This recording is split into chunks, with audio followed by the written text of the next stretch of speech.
Jadi MPR-nya kita kasih, tapi kita ambil satu lagi, jadi 7.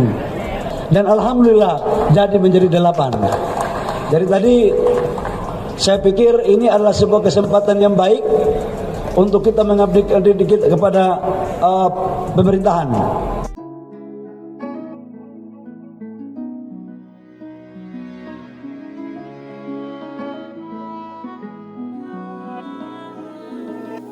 Tak cuma menteri, Golkar juga memperoleh jatah untuk posisi wakil menteri. Berikut daftarnya.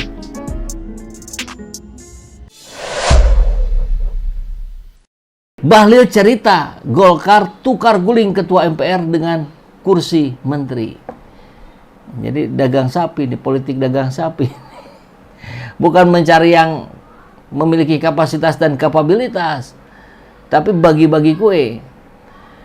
Bahlil mengungkapkan ada penambahan dari awalnya hanya 5 kursi untuk Golkar. Penambahan itu didapat setelah Golkar memberikan jatah kursi MPR ke Gerindra. Nah lo Gerindra. Gerindra kan pemenang ketiga ya kalau nggak salah. Setelah PDIP, Golkar, kemudian Gerindra. Waktu itu MPR dikonsensuskan untuk diberikan ke partai sahabat kita yang memenangkan Pilpres. Kami kan nggak bisa lawan presiden. Kalau kami lawan presiden, repot semua. Lihat ya, waktu itu bilang jangan coba-coba lawan Raja Jawa. Sekarang hati-hati lawan presiden. Kok di pikirannya tuh begitu gitu. Lawan, mengalah, menang, mengambil. Menurut Bahlil, 8 ini partai yang paling besar punya jatah menteri di kabinet. 8 kursi menteri. Belum termasuk 3 kursi wakil menteri. Ditambah lagi yang setingkat dengan menteri. Luar biasa ini. Nah, jadi Bahlil bilang tukar guling tuh. Ada tukar guling antara Golkar dengan Gerindra. Akan dipilih secara musyawarah dan mufakat antar fraksi-fraksi. Nah, sehingga memang pada waktu itu sebagai partai koalisi ada keinginan Golkar juga untuk kemudian menduduki kursi pimpinan MPR. Tapi setelah musyawarah mufakat, ya akhirnya itu dijatuhkan kepada Pak Muzani dari Partai Gerindra, juga atas kesepakatan partai-partai lain. Oh, berarti bukan tukar guling yang dimaksud Pak Bahlil itu ya Pak ya, sehingga dapat 8 menteri untuk musyawarah mufakat. Oke, siap. Terima kasih. Tapi Gerindra, Dasko bilang bantah ada tukar guling. Nah lo siapa yang bohong? Ini baru hari keberapa ini? Hari ketiga ini. Kalau dari tanggal 21 baru hari kedua ini. Kok sudah terlihat perpecahan ini? Tidak ada tukar guling, ini hasil musyawarah, kata Dasko. Mana yang bisa kita percaya? Sufmi Dasko buka suara soal pernyataan Ketum Golkar soal tukar guling antar kursi MPR dengan jatah kursi Menteri Golkar di kabinet.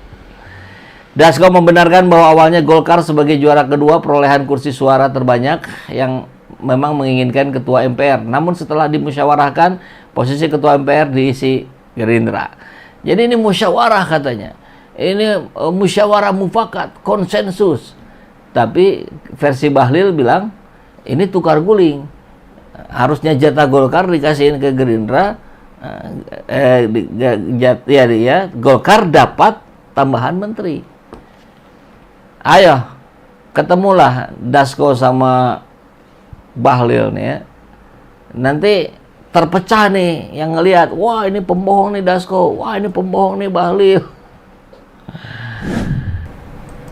Yang sekarang juga masih menjabat ya kan, itu paling tidak itu ada 1, 2, 3, 4 ya kan? Banyak, berarti dapatnya banyak banget dong orang ini. Banyak. Dan salah pengsian satunya bisnisnya juga dapat, wamen maupun menteri. Oke. Dan salah satunya kabarnya masuknya lewat partai juga tuh supaya tidak terlalu kelihatan, benar? Betul, iya. Jadi sebetulnya ada partai yang dapat jatahnya itu 5. Ram, 5 ini sudah di list nama atau di daftar gitu ya, nama-nama yang dari kader partai sebetulnya. 5 ini semuanya kader partai. Nah belakangan 3 dikasih ke pengusaha. Makanya kader-kader partai di dalam kayak tersinggung gitu loh. tiga ini kemana gitu. Oh ternyata tiga ini ya didapatnya dikasihkan ke pengusaha tadi gitu. Dan tinggal 2 nih kader yang diusulkan untuk menjadi menteri, makin dikit. 2 ini sudah termasuk ketua umumnya juga kan? Ikutan lah. Iya, ketua umum dan Berarti orang ini juga dekatnya. partainya bukan hanya kabinetnya, tapi juga partainya pun dikuasai oleh Bohir dong kalau begitu. Iya betul. Asik Ya. lah jawaban lu, gue suka ini. Ini pengusaha Ngeri. yang 2019 kemarin itu kan juga sangat membantu Jokowi kalau nggak salah ya kan. Iya.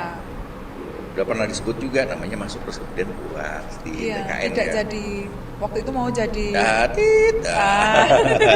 mau jadi apa terus nggak jadi. Iya, oke. Nah, kalau informasi yang gue dapetin, ini pengusaha ini juga mendapatkan posisi menteri yang strategis sekali. Ya nggak, bener nggak, Cak? Ya mereka dapat posisi-posisi memang yang strategis gitu Bu. ya, yang mulai dari hulu sampai hilir sampai distribusi gitu. Nah, salah satunya ya itu di sektor yang berhubungan dengan lingkungan hidup. Lalu ada juga yang berhubungan dengan transportasi perkapalan, transportasi darat, transportasi udara. Gede ya berarti ya. Ini Iya. strategis banget kalau kita Iya. bicara soal lingkungan ke depan ini kan ada perdagangan karbon yang duitnya luar Karbon biasa. kredit ya. Dan di situ nanti ya sangat mungkin Bohir ini kemudian akan menguasai juga perdagangan karbon ya kan. Ya kita lihat nanti lah. Luar biasa. Ya kita dapati kata-kata kuncinya tadi. Ada yang Bohir ini di zaman Jokowi nyaris jadi menteri tapi nggak jadi. Mungkin jadinya di yang sekarang. Tadi yang menguasai transportasi di darat, di laut, di udara. Nah ini kata-kata kunci nih. Kita tahu Tempo ini tayangnya udah agak lama ya. Tapi hari ini kan sudah dilantik menteri-menterinya. Kita sudah tahu ada 11 menteri yang masuk. Jadi 11 ini yang mungkin yang dimaksud salah satunya adalah yang dimaksud oleh Tempo ini. Salah satu atau salah dua atau salah tiga gitu ya. Dan menarik juga tadi disebut ada partai politik yang dapat jatah 5, tapi kemudian yang 3-nya diberikan ke Bohir tadi. Bohir bisa Bohirnya, bisa utusan Bohirnya, kan begitu. Ini yang berbahaya. Ini yang membuat kabinet Prabowo ini menjadi super aneh. Daftar 11 pengusaha yang masuk kabinet merah putih Prabowo. Erlangga Hartarto, Preskom PT Fajar Surya Wisesa, Preskom PT Cipta dan nggak jarang yang perusahaannya cuma satu, banyak ya owners lah kurang lebih ya, atau minimal punya saham yang besar. Zulhas PAN, ini Erlangga Golkar ya, Zulhas PAN. Dia bisnisnya menggurita ke berbagai pelosok retail, 20 provinsi, 100 lebih kabupaten, cabang-cabangnya, grosirnya. Wah. Kalau ada yang tahu King Shopping Center, itu kepunyaan Zulhas itu ya. Agus Gumiwang, ini komisaris PT Asiana Lintas. Ini Golkar juga ini. Bahlil Lahadalia. Apa nggak akan abuse of power ya nanti ya, penyalahgunaan kekuasaan. Yandri saja langsung menyalahgunakan itu di hari pertama. Gimana pengusaha-pengusaha yang ini? Ya kita harus waspadai, bukan negative thinking. Terhadap kekuasaan kita harus waspada. Terhadap kawan kita harus husnuzon. Jangan dibolak-balik. Setelah berapa tahun berkarir di dunia koperasi, punya gaji tinggi, memutuskan berhenti membangun perusahaan.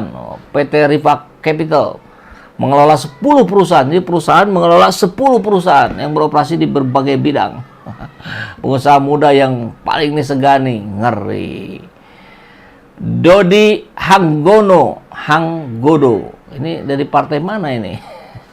Resmi menjadi Menteri Pekerjaan Umum. Wah, ini proyek-proyek semua ini PU ini. Bikin infrastruktur segala macam yang ngerjain PU ini. Menteri PU-nya pengusaha ini.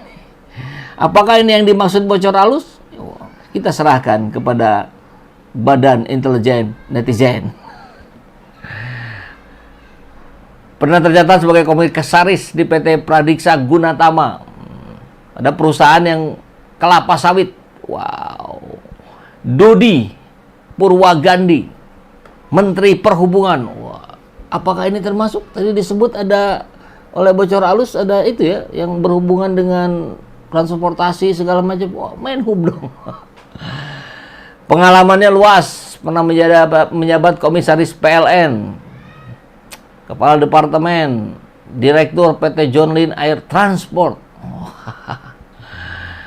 Perusahaan pelayaran yang berfokus pada transportasi kargo biji besi dan batu bara. Wow, kok ngarahnya ke sini nih yang bocor halus. Tapi kita tidak boleh memastikan dulu ya. Amran Sulaiman, Menteri Pertanian. Ini pemimpin Tiran Group. Kita percepat ya. Sakti Wahyu Trenggono. Dia apa nih sekarang? Menteri Kelautan Perikanan. Wah, deket lagi nih. PT Tower Bersama Infrastruktur. Erick Thohir kita sudah tahu ya. Erick Thohir, kemudian Rosan, ini kepala tim ses kemarin, Widianti Putri Wardana yang sekarang jadi Menteri Pariwisata. Bagaimana nanti membedakan ini urusan bisnis, ini urusan kementerian?